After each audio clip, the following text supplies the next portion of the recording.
This episode is sponsored by State Farm. Choices are great. Like with your podcasts, you get to choose what you want to listen to. And State Farm believes insurance should work the same way. That's why the State Farm Personal Price Plan helps you get the coverage you want at an affordable price and a policy that helps cover what you value most. Like a good neighbor, State Farm is there. Call or go to statefarm.com today to create your State Farm Personal Price Plan. Prices vary by state. Options selected by customer. Availability and eligibility may vary. Reese's peanut butter cups are the greatest, but let me play devil's advocate here. Let's see. So, no, that's a good thing. That's definitely not a problem. Reese's, you did it. You stumped this charming devil. The Purple Mafia with your host, Paladino Joey.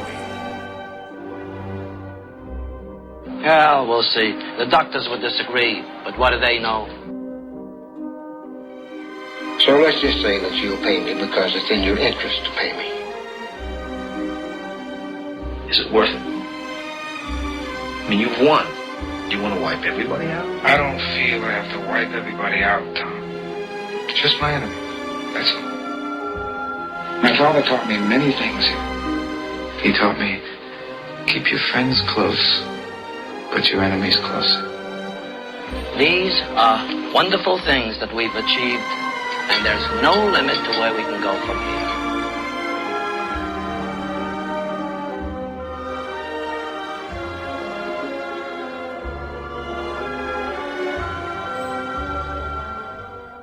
here. Welcome to the family here on Purple Mafia.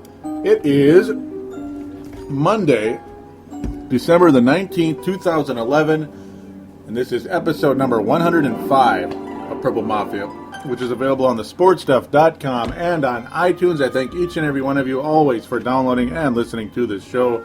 Always much, much appreciated. Well, here we go again, folks. The Minnesota Vikings are bottoming out. That pretty much sums up the state of the Vikings address, or the state of the Vikings, the state of the franchise, whatever you want to call it. The Vikings are bottoming out, no matter how you look at it. Fact or fiction, well, it's 110% fact. We are now 2-12. But before we review the game, of course, and preview the Washington Redskins game for next week, of course, I am your host, Joey Awajan, or Paladino Joey. So I don't rudely not introduce myself, there you go. I'm your man. I'm the guy that's the host of Purple Mafia. Started it almost 4 years ago already. Can you believe that? Pretty weird. Well, and it's almost 2012 as well. Even more weird. Yep. Boy, doesn't the month of December go by quickly? It sure does. Month of December always just flies by. Christmas season, regardless if you're an avid shopper or somebody who just detests shopping like me and tries to get the easy way out as best as possible without completely losing my shirt with a trillion nieces and nephews. Yeah.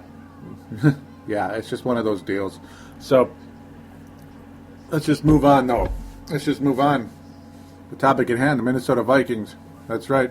And first, before I even get to that, the other point I was going to get to, I do want to wish all of you a Merry Christmas, and, of course, Happy Holidays, Happy Hanukkah, Happy whatever. But, yeah, Merry Christmas to those of you. It's coming up. This will probably be the last show before Christmas. In fact, yeah, it will be. Yeah. I hope you all have a Merry Christmas, Happy Holidays. I hope you have a good time. Of course, there will be a show before New Year's, and we'll talk about New Year's when the time comes. And, yeah, before you know it, it'll be 2012. That'll probably be episode number 107, I believe. Yep, 107 will probably be the first episode of the feared 2012. Ooh, 2012. Scary. But it's still 2011, and it's still the 2011 season. The Minnesota Vikings are 2-12. In the coming 2012. That's kind of cute, huh? We've lost 6 in a row. The New Orleans Saints are now 11-3. The hated Saints, more than likely, on their way to a number 2 seed, though the San Francisco 49ers are holding their own very nicely against the Pittsburgh Steelers tonight in the City of Freaks, or whatever you want to call it, but you can kind of get my gist on why I'm calling it that. It's going to be a good game, regardless. It's going to be a good game between those two. And I'm going to move on again from that. Vikings and Saints. Yeah, you can tell I'm trying to avoid the topic. Yeah. I know it's not trying to be a bit. I'm just trying to avoid the topic because it's just another one of those deals. Like, do you really want to even talk about this game? I guess I will. Yeah.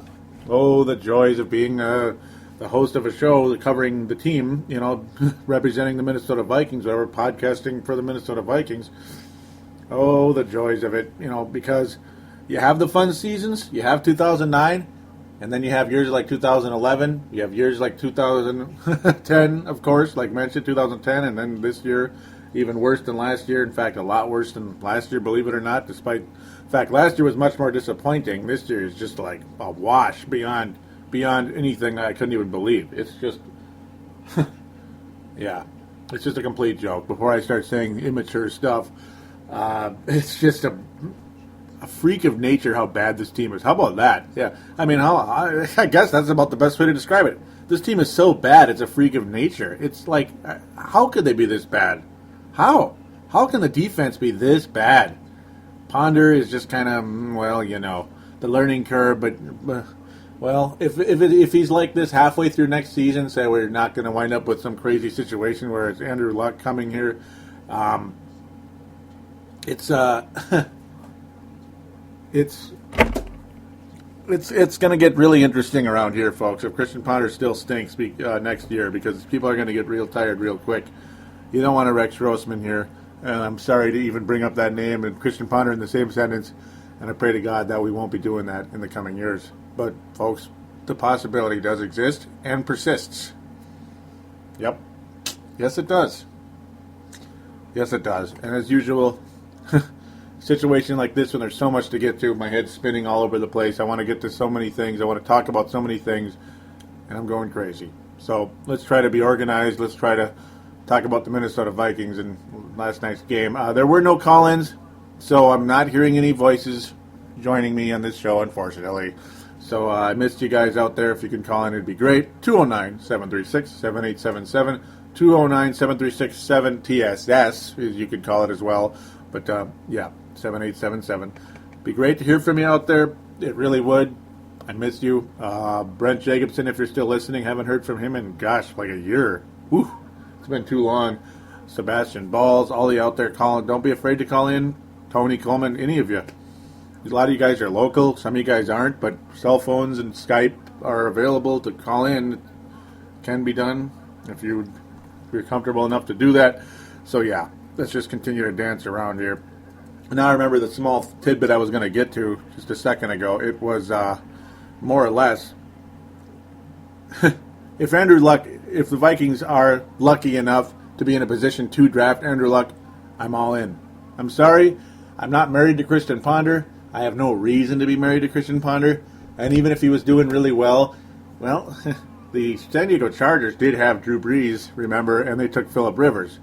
Not saying it was the right decision or anything, but that's just the way it goes. That's just the way it goes. Sometimes you got to do what you got to do. Go on your gut feeling, and I guess right now, if I were the Minnesota Vikings front office, not sure who's going to be there next year or not, if he can get drift, but it's going to be extremely interesting to see how things turn out with that as well. No, if Andrew Luck is available, I take him. I'm all in. As I told Brent Jacobson earlier today and a couple weeks ago as well, I'm all in. If Andrew Luck is there, I'm all in, folks. That's just all there is to it.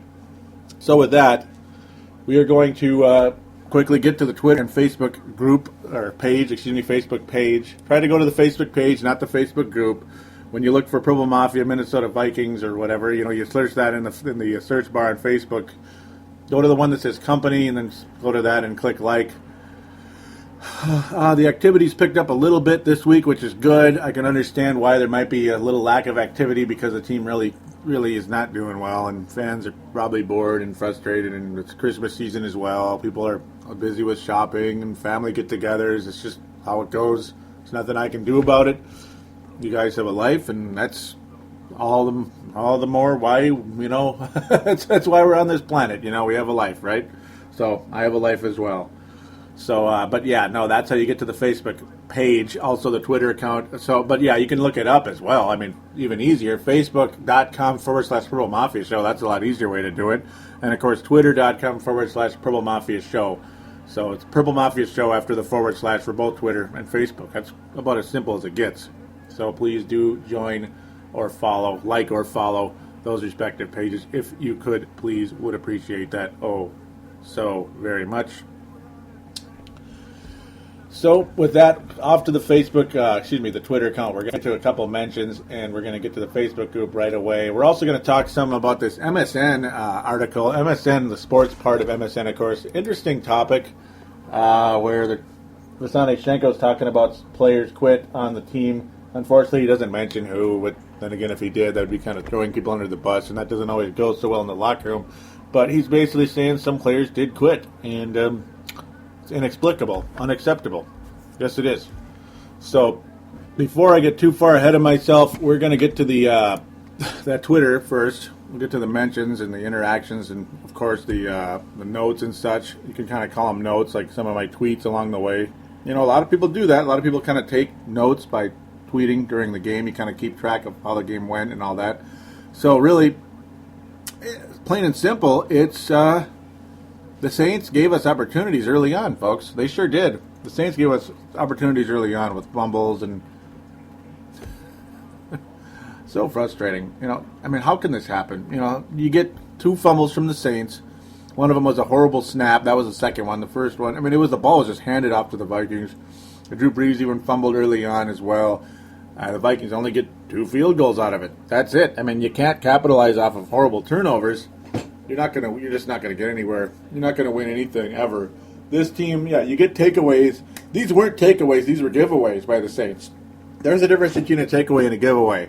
And the New Orleans Saints were giving in the giving mood. I mean, it's the season for giving. They're so rich, we're so poor. It's the season of giving, folks. And the Minnesota Vikings, somehow, I guess, you opened it up. It's Xbox 360. It's a HD TV, whatever it is, and they dropped it down the toilet. Oops! Oh shoot! Well, it still kind of works. It looks kind of crappy now, and it's not working that well, but it kind of works. That's basically what the Vikings did with the presents that the Saints wanted to give the Minnesota Vikings. Maybe the Saints gave the Vikings, $10 $100 bills. Oh, they dropped 9 of them, but we still got 1 of them. Or we still got about 3 of them left over. The other 7 fell down in the sewer because we're so clumsy and all that stuff and just incompetent. Yeah, that's about basically how the Minnesota Vikings handled those very generous gifts. The New Orleans Saints were so kind enough to offer the Minnesota Vikings in yesterday's game on December the 18th.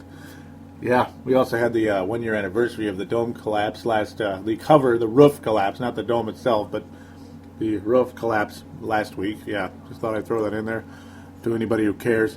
But no, it's 2 teams going in 2 different directions. As mentioned, the Vikings have lost 6 in a row. The Saints have now won 6 in a row. They're 11-3 and are probably have a legitimate shot of having a number 2 seed and could be a legitimate threat to the Green Bay Packers' chances of going to the Super Bowl. We'll get to that later if I feel like it. Yeah, because the Packers lost yesterday. Oh my God! Yeah, Packers lost yesterday. You got to love that. That's a really nice feeling to a lot of people, including Dan Taylor, who like to talk about that a little bit on the Twitter and on the Facebook. Understandably, on that. I mean, how do the Packers losing when they're so full of themselves, and the fans are even more full of themselves than the team. So whatever. Move on again. The Saints in the giving mood. The Vikings not good on the accepting part. They had to settle for 2 very long field goals by Ryan Longwell, 44-yarder and a 49-yarder. Luckily, both of them went in because Ryan Longwell is awesome and spectacular. The Vikings are very much in the giving mood as well, though. They're kind of like the poor person that does not have any money management skills whatsoever. Maybe you make $7, $8, $9 an hour, and you're buying people cars for Christmas. That's basically what the Vikings secondary has been doing. I mean, here you go. Here's a we're talking like $30,000 cars here too. Yeah, here's your car. Here's your SUV. Even though I'm making $8, $9 an hour, I don't know why I'm getting approved for the credit, but here you go. Even though I'm so bad, I probably should. My credit's already bad, right? That's what they would be right now. That's what the Vikings secondary is. I mean, they're buying cars for Christmas. The Saints are giving the Vikings nice, generous gifts. The Vikings are being even more generous, not in the turnovers, but in the just here you go. Look at all this space. Look at all this space. You could build a flippin' mall in the amount of space that this secondary is giving receivers, and the linebackers are not tackling. The safeties can't tackle. I'm going to say this, I've been saying it the last couple of weeks. I've been saying it all year especially, but I've been really getting bitchy. There you go, I said it. Bitchy about it the past couple of weeks because it's so evident. I mean, we're talking miles and miles away from each other. It's unbelievable. It just is. And like I said last week, the team refuses to win. This week, they didn't have to refuse to win. The game was pretty much one of those games. It was one of those games. Yes, it was. Yeah, you know what's even better about that? Do you really want to know what's even better about the horrible defense? Well, the offense sucks too. Yes, it does. Because during those two scoring drives, do you really want to call them that? Or do you want to call them basically like, slip and just, basically slip and fall and still wind up with, I found a $20 bill on the ground. Yes! That's basically about it. Slip and fall. That's basically what happened. The Vikings were minus 10 on the combined two scoring drives. The two scoring drives that wound up with 6 points because the Saints fumbled. Minus 10 on offense. Yeah, that's not clutch, is it? No. I mean, again, coming on here and piling on, okay, why is Joey so negative? Why is he being so hard? Well, I guess I can't really say anything else. I guess I got to kind of tell you what happened. I mean, the numbers are there. Minus 10 on two scoring drives when the Vikings were given the ball. You couldn't even move forward. I mean, the object is to go forward. I guess they had their car stuck in reverse or something. I mean, maybe you might want to get something fixed there. Yeah, or replace the car. You kind of want to replace the car, I think, if the car is the offensive line. Terrible offensive line. Yep. The Vikings could not tackle Mr. Sproles, Darren Sproles, who I really never thought was that great with the Chargers. He was a little better with the Chiefs in the past. He's been pretty solid, pretty dang good addition, actually, to the New Orleans Saints, who are kind of doing the running back by committee and have been forever because Reggie Bush is never going to be a franchise running back, never was, never will be. He was in college, never, ever has been in the NFL. He's a versatile he's kind of like a Percy Harvin type. Like, Percy Harvin is never going to be a franchise-type player either. He's just not. He's versatile, he's extremely valuable, but he's never going to be a franchise player. Nope. Adrian Peterson kind of is, but his position sometimes doesn't allow him to be a franchise player because if you're behind, it's kind of hard to run the ball a lot. And that's why the Vikings got no running yards yesterday. No, they didn't. But, again, back to the point, because I like to dance around too much. The linebackers. See, it's like the defensive line is pretty good. It's kind of like the charts with the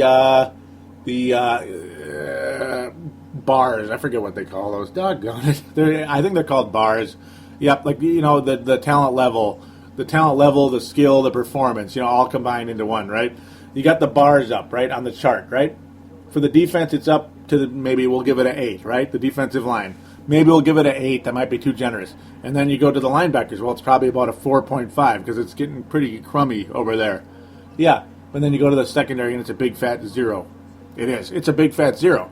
It's funny too. It deteriorates the further you get through. If and the defensive line isn't doing as well as they were because the running back's getting through enough. But generally, the linebackers lead the team in tackles, right? Because that's, they're backing the line, just like the name says. They're backing the line. They're there to take down the running back. That's especially what happens. You take down the running back when he gets through the defensive line, because it's rare that the D-line just stonewalls them at the line of scrimmage. Usually they get a yard or two. That's just the nature of the game, the name of the game, whatever. But they can't tackle. I mean, the linebackers can't tackle. The secondary sure as hell can't tackle. Maybe they get lucky and bring a guy down because he got slowed down by somebody from behind. They tripped him up a teeny bit. Like Chad Greenway or somebody might get his fingertips on the guy's cleat. That's about it. La-di-da. Yeah, it's just the talent level deteriorates. And then again, as the secondary, it's a 0. I mean, on a scale of 1 to 10, there is 0. And I know a lot of you might want to come up with the other cute comebacks like they're minus 11. Okay, they're minus 11 then, but I'll just a little bit more, sane. It's annoying. It really is. What's his name? I don't even remember who it was. I believe it was Sanford. Yeah, what's his name? Hit the guy out of bounds. He hit him. He hit Sproles out of bounds in one of his long carries that he had a lot of them in the game. It probably was when upon further review, it was kind of a lame call in terms of he wasn't necessarily completely out of bounds, but clearly the guy had given up. He was done. He was already stopped, walking out of bounds, basically. So you hit him when he's pretty much out of bounds. Why even risk it? Bad call or not, why risk it? You just gave him way more yards, and you're just not disciplined. And does that come on the coaches? Sure it can. When you make the same type of mistakes constantly, it can come back on the coach. Why the hell not? When problems aren't really being addressed one way or another, you can talk about it in a press conference all you want, but when the result isn't there, well, you either cut the coach or you either cut the player or fire the coach. I mean, you got to start making decisions like that. It's going to start heading in that direction. Jared Allen kind of gets into that in that MSN article we're going to get to a little later. In fact, actually, the article was officially published by Fox. So Fox Sports North, FSN North, whatever, is actually published by them, but MSN kind of put that on their headlines. So it was like did the NFL team give up? That's basically what they asked at one point. Yeah. It's funny. It really is. The Vikings running game looked okay at times, and the Culture Vulture, or whichever you want to, it's Culture Vulture on Twitter, came to mention me and said, "Hey, am I crazy, or have I seen some run blocking today? These other Vikings linemen want that Sullivan 5-year money."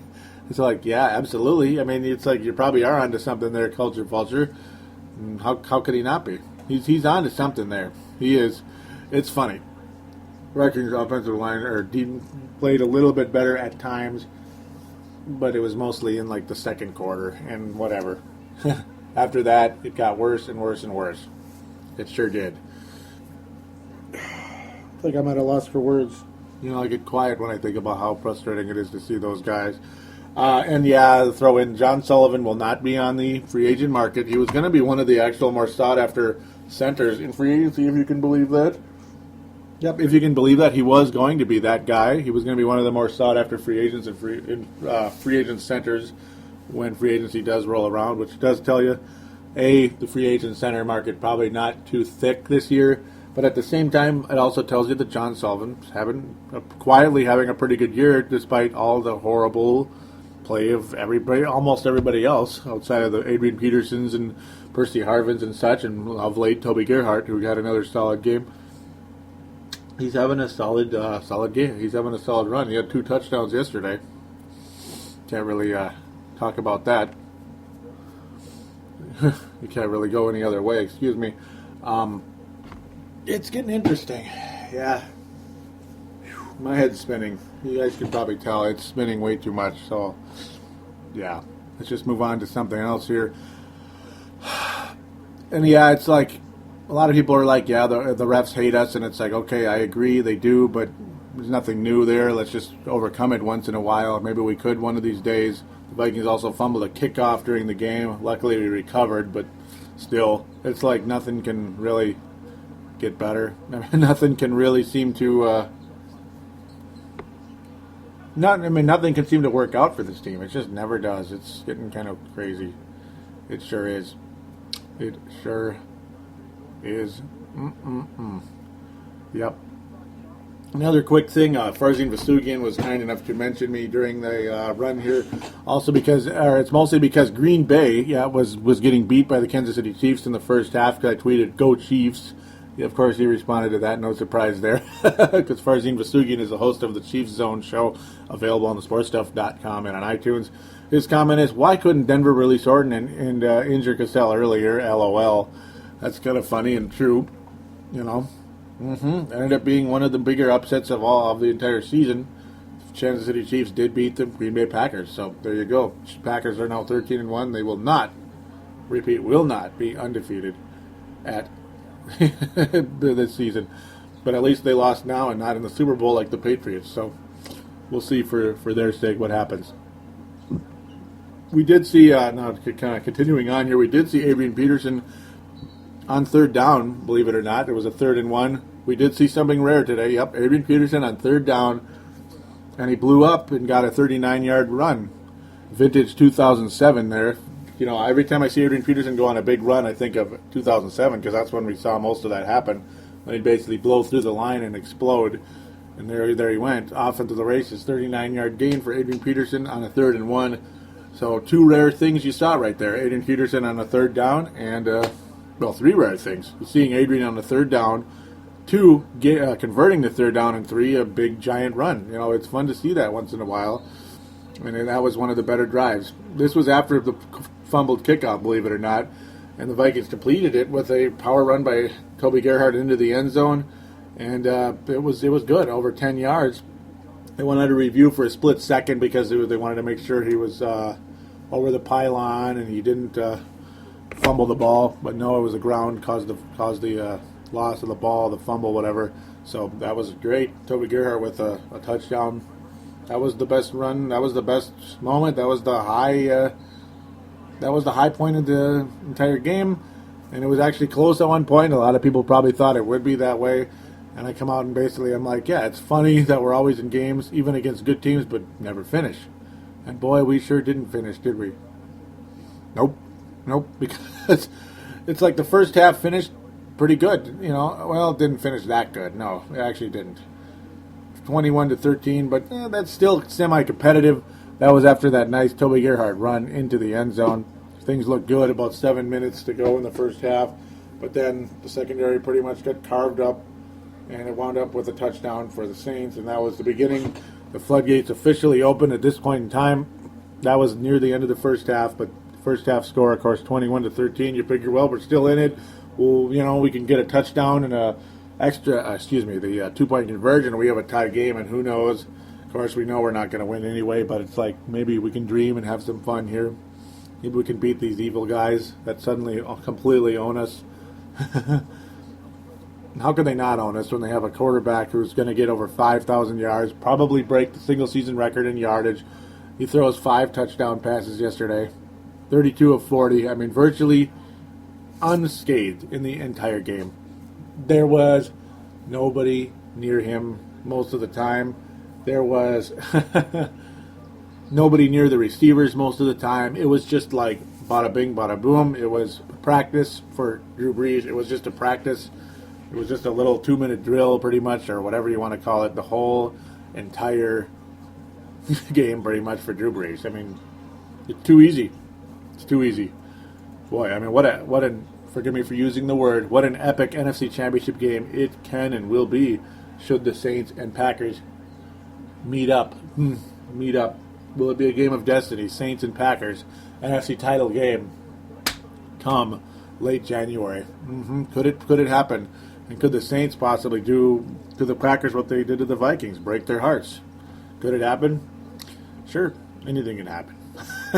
Anything can happen, even though you're thinking of a warm weather dome team in cold Green Bay. That might be a pretty big disadvantage for the Saints, who did have their home crowd against the Vikings, unfortunately, in 2009, and that did make a difference. Yeah, it did. But really, as they move into the second half, what more is there to say? What more is there to say? What happened in the first half or second half? Well, this is what happened in the second half. The Vikings offense would have the ball, and 3 plays later, the Saints would have the ball because the Minnesota Vikings would end up punting. They would get nowhere and end up punting. That's basically what happened. Christian Ponder did have 1 turnover in the game, and that was the only turnover of the entire game, so that's the good thing. The Vikings only have 1 turnover versus 6 last week against Detroit. Yeah, remember we had 6 turnovers in Detroit back in 2007. I remember that so very well. Check my YouTube video, Minnesota Vikings versus Detroit Lions in 2007. That's kind of entertaining. You can see me blow up on the camera a little bit on YouTube if you feel like checking that out sometime. Palladino Live, Minnesota versus Detroit 2007. Yeah, just for curiosity's sake, but to the point again. So the turnover battle, not as ugly, nearly as ugly this week as it was in the past week, but the offense was virtually invisible. virtually invisible. The running game was good when it was able to be good, to be honest. When the Vikings were able to run the ball, which is not very often. It was pretty efficient. Christian Ponder, though, only 14 of 31 overall for 120 yards. 45%, a whopping 45% completion percentage. That is pitiful. Passer rating of 63.9, and yeah, he did get 2 touchdowns, believe it or not, but the completion percentage horrible. Drew Brees, I wish he was Drew Brees, right? Christian Ponder threw at one point in the game, was going to kind of throw a screen pass to a guy, sideline type. Just kind of the quick hut and throw it basically sideways to a running back or receiver, whatever, slot receiver, kind of to try to do a catch and go type play. The ball wasn't anywhere near anybody. It was like way behind him. I forget who he was trying to pass to, but maybe there was no way to tell who he was trying to pass to because it wasn't near really anybody. Ponder was also called for intentional grounding a few times in the game because he just wasn't throwing the ball to anybody at times when he was trying to quote-unquote avoid a sack. Oh, Lord. But the crowd really let him hear it. Yeah, we're going to get to that here in a second again. Officially, the passing yards at the end of the first half, though, by the way, 211-7 in favor of the Saints. What does that tell you? That sums it up. It does right there. It sums up where Drew Brees and Christian Ponder are at their career right now, at the points of their career at this point in time. I mean, Christian Ponder has all the right in the world to improve, but it just shows the offenses, the talent, and lack thereof on both teams. It is mind-boggling, the difference. Weird. And it's like you look at this to think that the NFC title game, Minnesota Vikings and New Orleans Saints were in the NFC title game less than 2 years ago, and you saw what you saw yesterday on December 18th. You saw what you saw on that television or in that stadium. A home game, ladies and gentlemen. A home game. It feels like 10 years ago. It feels like it never happened. It's so weird to be this much worse than them. And it hurts so much to think of how close we were when I was on this microphone less than 2 years ago talking about the upcoming NFC title game. One more game away from crossing the threshold into the Pure Land. And it's then it's the final battle in the Pure Land, and then off to paradise if you win. But unfortunately, it just didn't happen. No, it didn't. The second half was so boring and out of hand that there isn't really much more to say. Basically, it was just hike, like as I mentioned, Vikings would have the ball and punt. Saints would have the ball, and it would pretty much be hut, pass, catch, hut, pass, catch, hut, pass, catch, handoff, run, break tackle, out of bounds. break tackle, out of bounds, hut, pass, catch. Oh, and about 5 minutes down, 5 to 10 minutes later, they'd be in the end zone because they're, trying to run the clock a little bit. It wasn't as quick. They're trying to be efficient and waste the time. Beautiful stuff. It really is. Yes, it is. Oh, and another note real quick. The near fumble, the fumble to kickoff, was, of course, an onside kick. Yeah, a lot of people are pretty pissed off at Sean Payton, and I can understand why. The Saints like 99 miles ahead of the Vikings. Why are you doing an onside kick? Just to rub it in our face, you asshole. Yeah, and I said it. Yeah, I did. Yeah, that's what I have to say to Sean Payton. What is the point of that? And I hope the day comes that these two teams are in opposite positions, and we can do the same thing back at him, because that is so.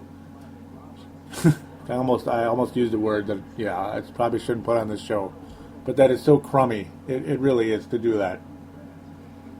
And I know, then beat him, then stop it, then make him stop by beating him. Yeah, okay, great, but flat out kick, that's beyond kicking a team when they're down. That's just being I don't know. I don't like it. I think it's kind of out of line. I do.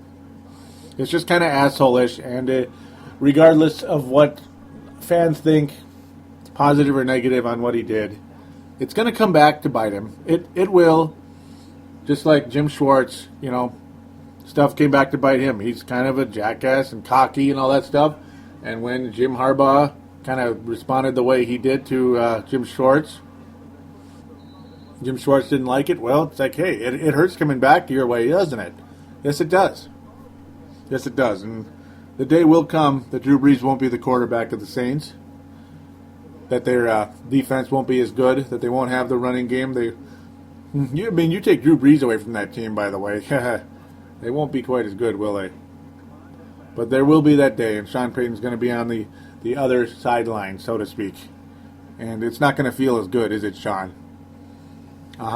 There you go. There's my response to that.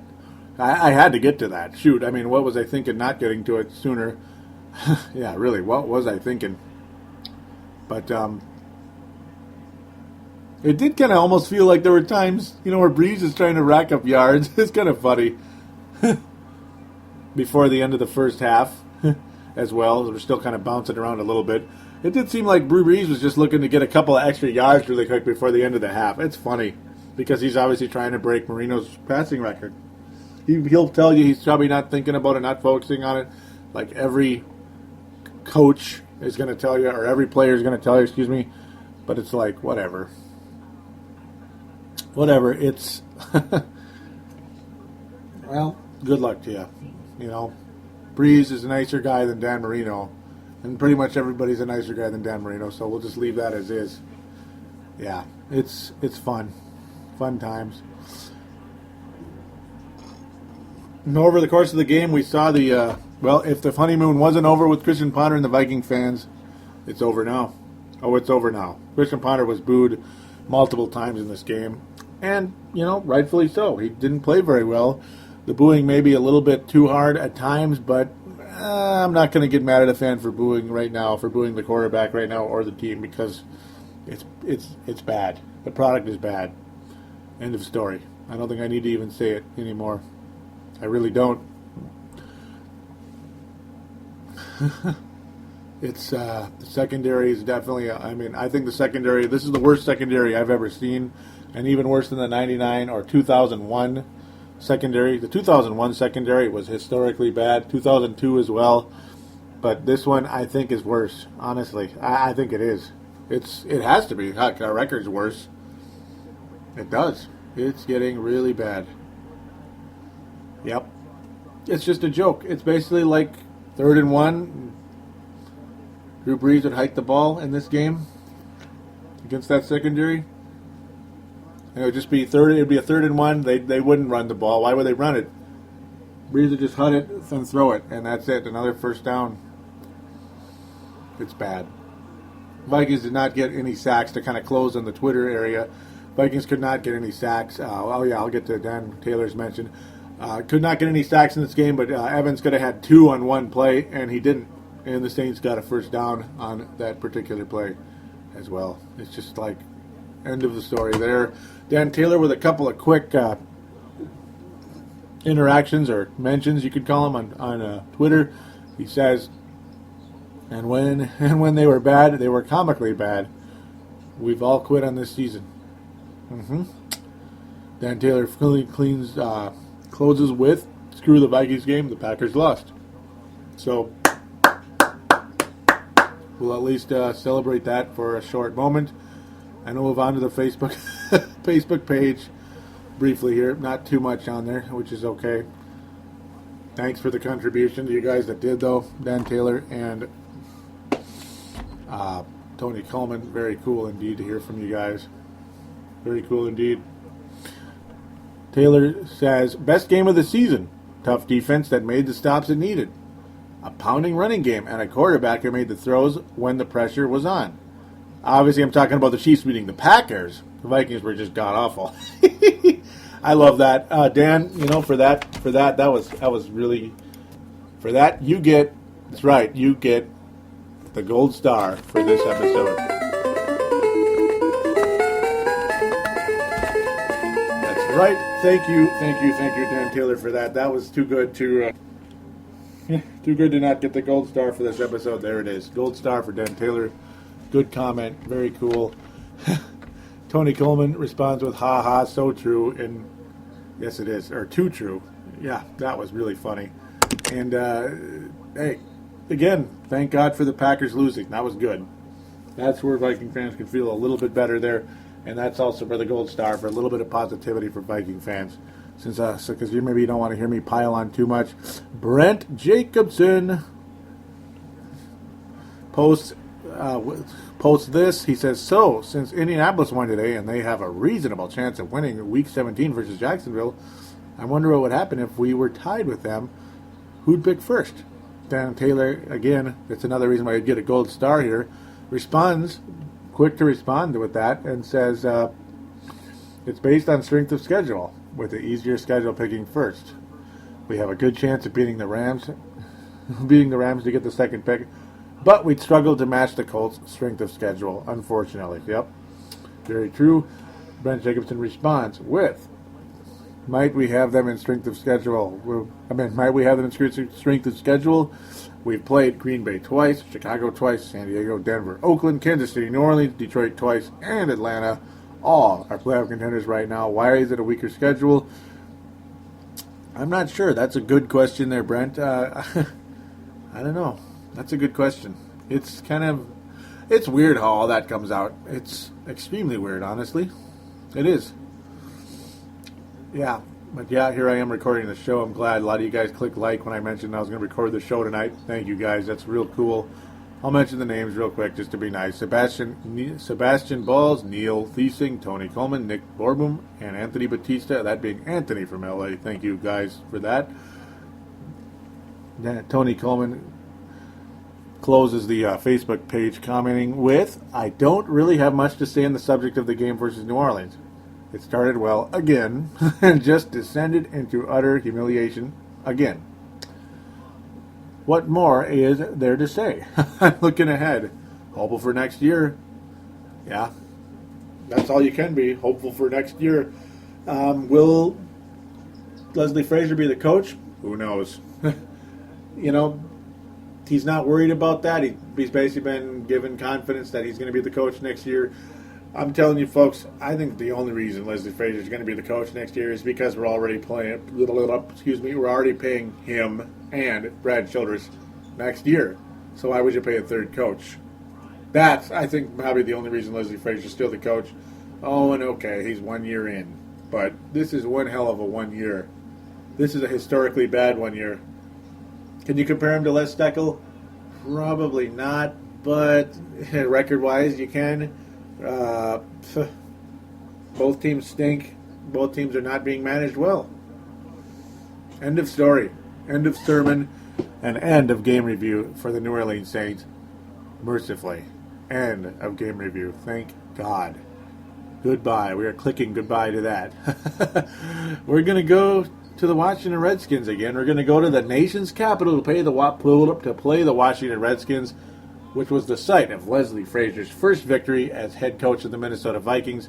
He was the interim head coach at the time, and it was his first game as the interim/head coach of the Minnesota Vikings, and he started 1-0 in Washington. More reason for everybody to feel super positive about Leslie Frazier's potential future as head coach of the Minnesota Vikings, and I say potential because he wasn't necessarily going to be the head coach yet at the time.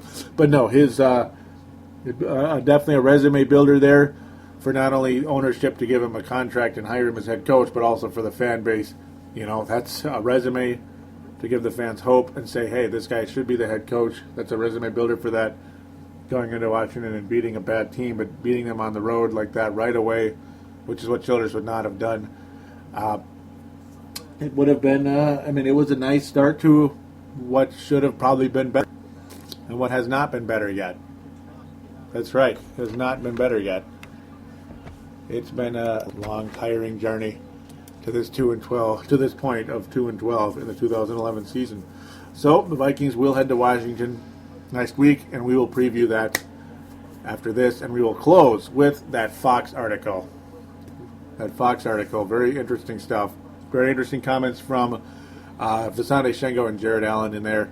I'll even read a little bit of what Leslie Frazier had to say about the State of the Team address right after this.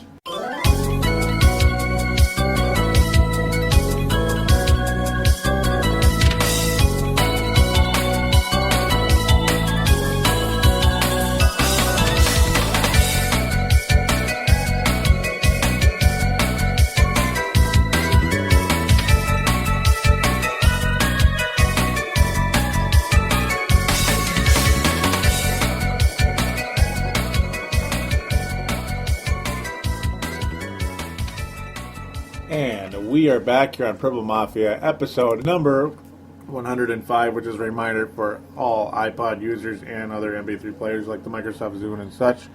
We digress and continue. Well, two more topics at hand. Washington Redskins game next week. Oh, wow, we get to play the Redskins next week. Yeah, in Washington. Ooh, well, it's not that scary because Rex Grossman is the starting quarterback and he's terrible. But the way this team has played of late, it's like, whatever. Are the Vikings going to win in Washington? Why the hell would I say the Vikings are going to win in Washington? I don't know. I must be just... No, I'm not going to say the Vikings are going to win in Washington because there's no reason for me to do that. It's not because I'm too negative or too big of a jackass. There's just no reason for me to say it. No, there really isn't. Oh, those darn Redskins. Well, they played the... That's what the New York Giants are saying right now. After an emotional victory over those annoying, hapless Dallas Cowboys who just can't finish because Tony Romo can't finish for anything. A team that's just incapable of finishing anything. The New York Giants take a lead with a fairly wimpy 7-6 record in the NFC East. But gosh darn it, they blow it in a loss at home against the Washington Redskins. So the Washington Redskins kind of did what last year's Vikings did. A sucky record. What are they, 5-9 right now? A sucky team goes into New York trying to do something, and well, they just New York Giants blew it. They lost 23-10 to a Washington Redskins team who has a decent defense, middle of the pack overall, but decent. Middle of the pack's better than nothing, right? In terms of at least points given up by the Washington Redskins, yardage-wise, they're a little bit on the upper half there. They actually are. They give up only 112 yards rushing and 220 yards passing overall. Not bad. 15 interceptions on the year, which is, again, upper echelon. They have a solid overall defense, to be honest. I'd have to say their rush defense is solid stuff. But then again, at the same time, nothing to really get too scared of overall. They're just an overall okay defense. The pass defense a little bit better than the run defense. So we'll just kind of leave that as is. What they did against the New York Giants, though, impressive in terms of they won the football game, quite simply. Rex Grossman had an okay game. They forced 3 turnovers on those New York Giants as well. Yes, they did. 3 interceptions by Eli Manning. The Redskins were able to pull off 3 interceptions in the game. So that's got to feel good for them. Adegway, that's the guy the Vikings wanted at one point in time. He is a safety by a former St. Louis Ram. Vikings could have had him. D'Angelo Hall, that's a big name as well. I believe he's a former Chicago Bear, if I remember correctly. And Josh Wilson was the other guy to get the interception. So they actually have a pretty good secondary with familiar names in that Washington Redskins secondary. A lot better secondary than the Minnesota Vikings. And the way Christian Ponder's been turning the ball over, like, again, not horribly yesterday, but inaccurate, that's for sure. Why do you think the Vikings are going to really do much against this football team? The only reason I can think of is the Washington Redskins offense is really not that great. Though Roy Halou has been, he was doing well. He only got 2.3 yards on the ground yesterday, 2.3 average, 53 total. There was one rushing touchdown by Daryl Young in the game, a very not well-known player on the Redskins. The team that's already depleted in the running back category. Bad quarterback, not that great running game. Again, it is the New York Giants, though. The running defense is a little bit better than other people's, but still. The offense of the Washington Redskins would be the reason why the Minnesota Vikings could possibly win in Washington, would be the turnovers by Rex Grossman, because he's just not that good. 2 interceptions yesterday. Completion percentage surprisingly good, though, almost 63%. He even had 185 yards official and a touchdown. Not bad for Rex Grossman standards, which aren't very high. They actually have an okay receiving core, or at least receiving duo in Santana Moss and Donnie Stallworth. But overall, you could say both of those guys over their career have been complete underachievers. as has Rex Grossman, who was I put a lot of stock in him in Chicago years ago. He was a part of a team that got to the Super Bowl. I'm not going to say he led them to the Super Bowl because that's the stupidest thing in the world to say that. He was a part of a team that got to the Super Bowl in 2006, was Rex Grossman. He just happened to be the starting quarterback, as was Jim McMahon of the previous Bears Super Bowl appearance in '85. But Jim McMahon at least didn't turn over the ball as much as Rex Grossman. So, no, that's the only way the Vikings will win the game is possibly turnovers. But then again, how did the Vikings respond to the Saints' gift-wrapped presents? They didn't respond too well, did they? Oh, no, they didn't. Doggone it, they just didn't, did they? Nope. Those bastards. So, I don't know. Are they going to respond well on this above-average defense in Washington on Christmas Day? I don't think so. I don't think it's going to happen. I don't think the Washington Redskins are going to gift-wrap a victory for the Vikings. And do the Vikings want to win the game in Washington? Yeah, well, the players do and the coaches do, but the fans sure the heck don't at this point. We want that third. We want a minimum third overall pick. We are in the top 3 as of right now. As of right now, the Vikings would pick third. We wouldn't mind getting that second or first pick, would we? To get Matt Khalil or Andrew Luck, it would be unbelievable. The other quarterback is Barkley. Not sure if you take Barkley or not in the top 3. You know, if you're the Minnesota Vikings with Christian Ponder, but then again, if Ponder continues to stink, maybe you do consider it. Because, again, let's watch Rex Grossman and Christian Ponder as closely as we can and see if they are comparable after all. Oh, my. Oh, my. Oh, my God, am I afraid of that possibility. Because that's why I bring it up all the frickin' time. Yes, I do. I made first-round pick for those Bears back in 2003. Yep, and all he did was piss off Bears fans. Yes, he did. For years. Let's just hope Ponder isn't that guy. I'm not saying he is, but yeah, we'll leave it as is. But the possibility does exist. So again, I just gave you how the Vikings can beat the Washington Redskins. It would be simply because of the turnovers. The passing game, Christian Ponder would have to have an awesome game. But right now, the pass defense is their strength. The Washington Redskins' strength overall is their pass defense. That's why they were able to beat the New York Giants on Sunday. And the way Christian Ponder is playing the formula doesn't add up to a Minnesota Vikings victory. It just doesn't. It just doesn't. I mean, plain and simple.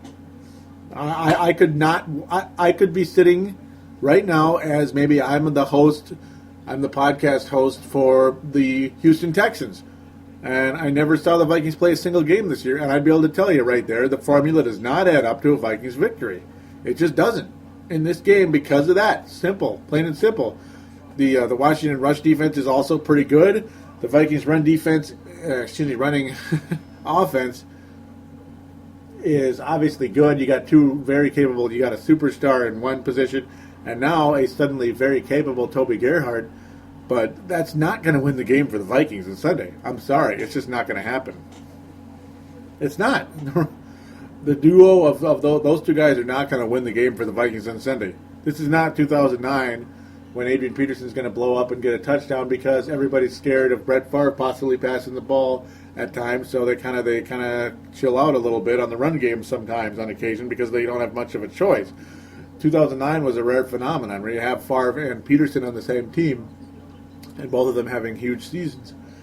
Well, unfortunately, that's just not going to happen this time. You've got a young rookie quarterback who's not playing well right now, and a secondary that's above average, and a run defense that's above average. Not great, but above average. It's the bread and butter, the meat and potatoes of the Washington Redskins team.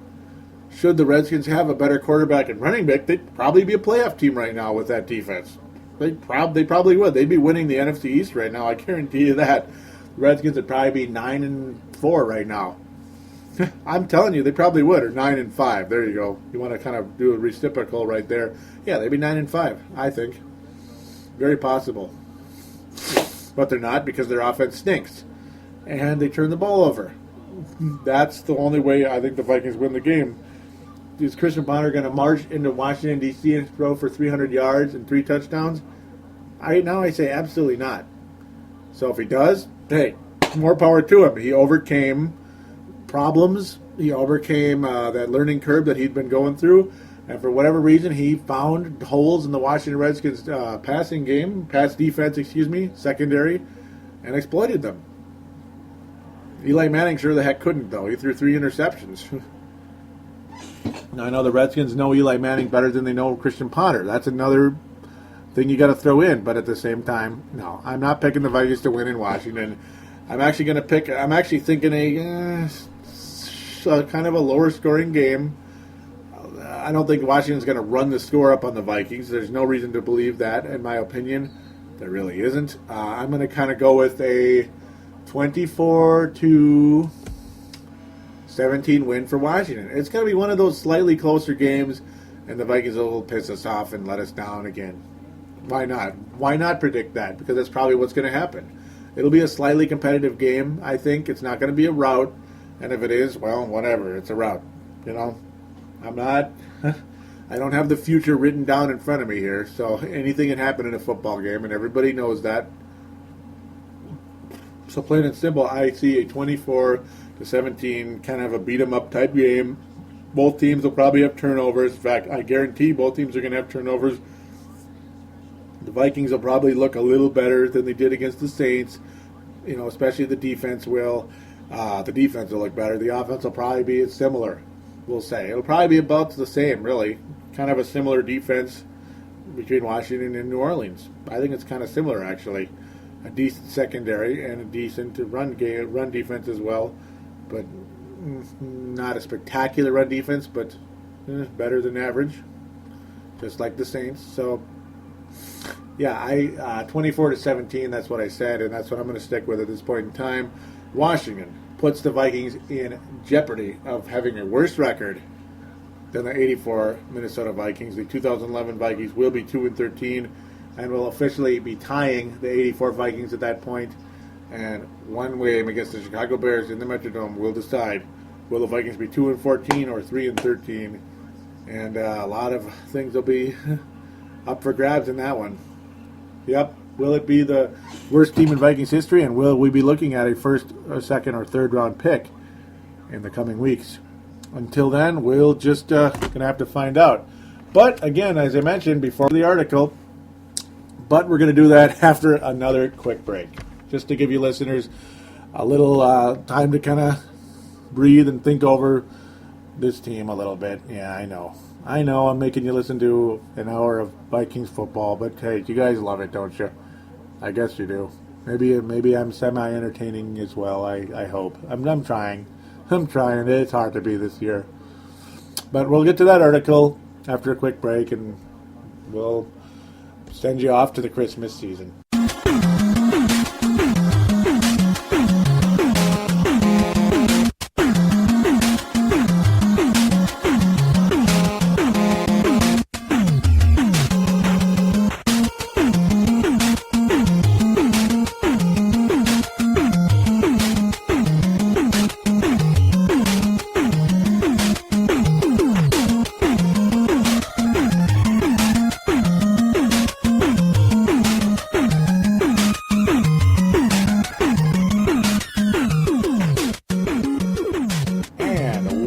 Back here on Purple Mafia one last time for episode number 105.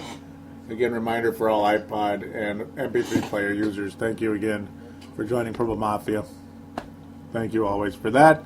So, yep, we're going to conclude with this FoxSportsNorth.com article written by Brian Hall. So, thank you, Brian, for that. We're citing you as the writer of the article.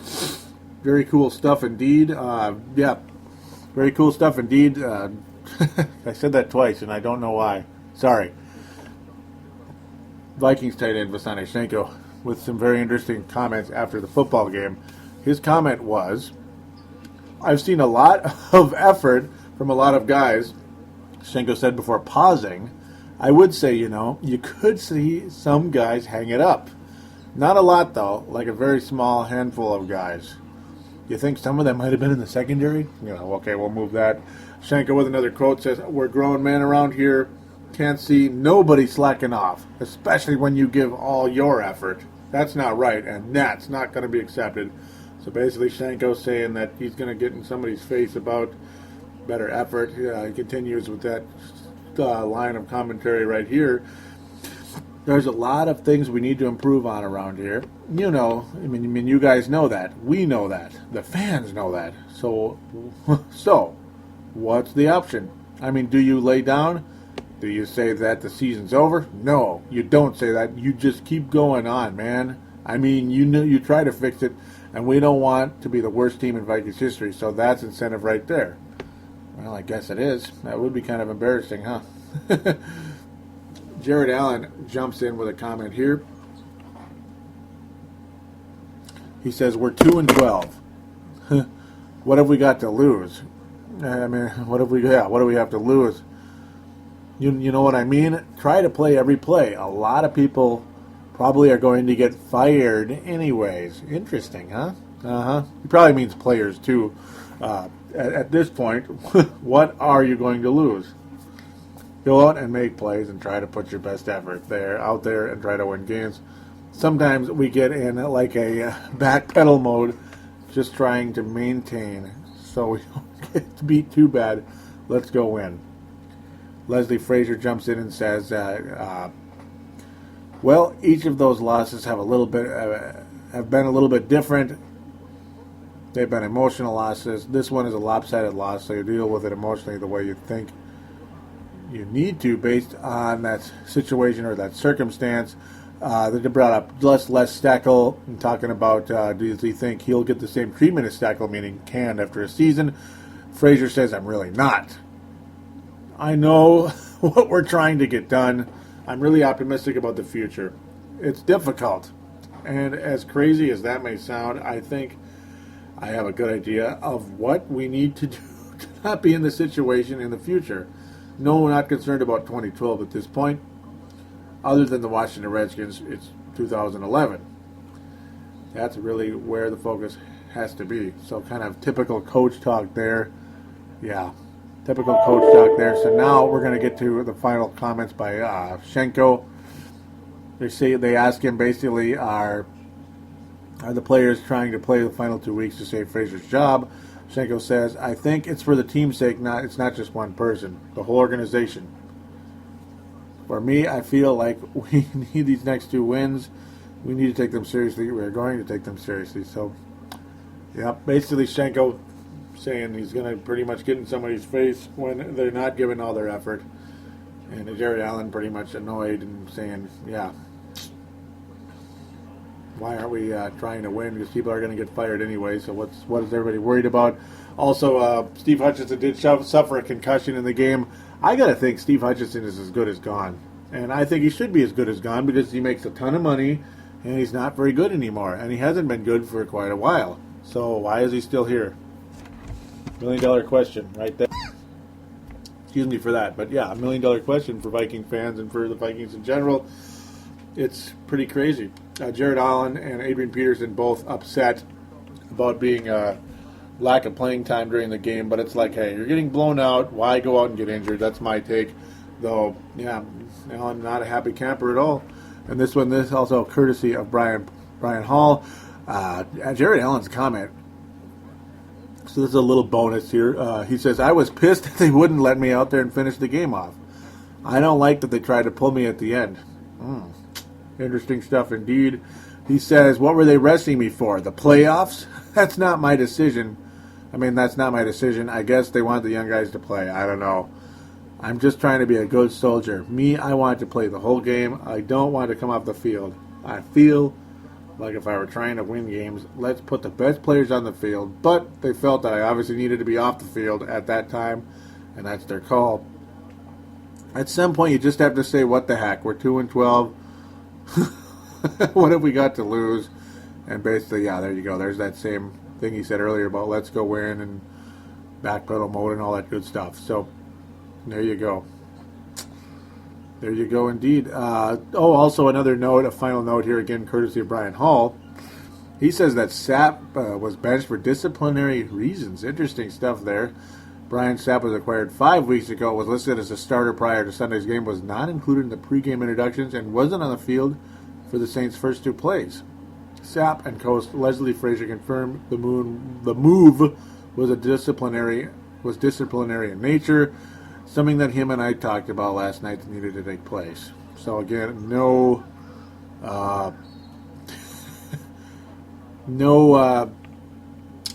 mention of what it was. I don't know, maybe he's goofing off, staying out too late. Who knows? It probably was something like that. So now we get to the couple quotes by Peterson not being a happy camper about lack of playing time again. Yep. Peterson, by the way, was 85% health, what they say. Yeah, that's what he said on Thursday at one point. And of course, but Peterson said, I don't think I was at full speed, but I don't feel like I was running slow either. It felt good overall.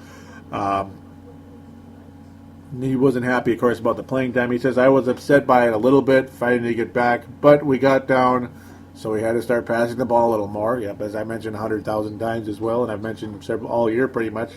Yeah, Peterson's not going to have a big year because he's not going to get the ball because the Vikings are behind. But, they've been close. But we'll move on. In games like this, he's not going to get the ball. Sorry. Sorry. He says, I don't know what goes through the coach's mind. Ooh. Yep. I don't know what goes through the coach's mind. They knew I had the injury, so maybe on different plays they wanted to keep me out. I came into the game kind of expecting that coming back from a high ankle sprain, guys are going to try and trick their shots when they're on the pile and try to twist things like that. I felt it kind of got overboard. I got up and kind of in his face. Thank God I was able to keep my composure. So this was a comment when New Orleans cornerback Jabari Greer tried to twist Adrian Peterson's ankle. That's kind of messed up. Yeah, Peterson got face-to-face with Greer. So there's another side note for you. So a little bit of bonus information there. Thanks to Brian Hall again from Fox Sports North. Good stuff there. Good notes. Sometimes it's cool to find some of that extra tidbits. So again, thank you for that, Brian. That's pretty much a wrap. Episode number 105. Not quite in the books yet, but will be. First, we'll get to some contact details. We mentioned earlier that Purple Mafia is available on the sportstuff.com and on iTunes. We'd like you to join the message boards on the sportstuff.com. Simply go to the page, thesportstuff.com. Click on the button that says TSS Boards on the front page. Then click register and get your screen name up there. Have it be something that makes sense and isn't too crazy.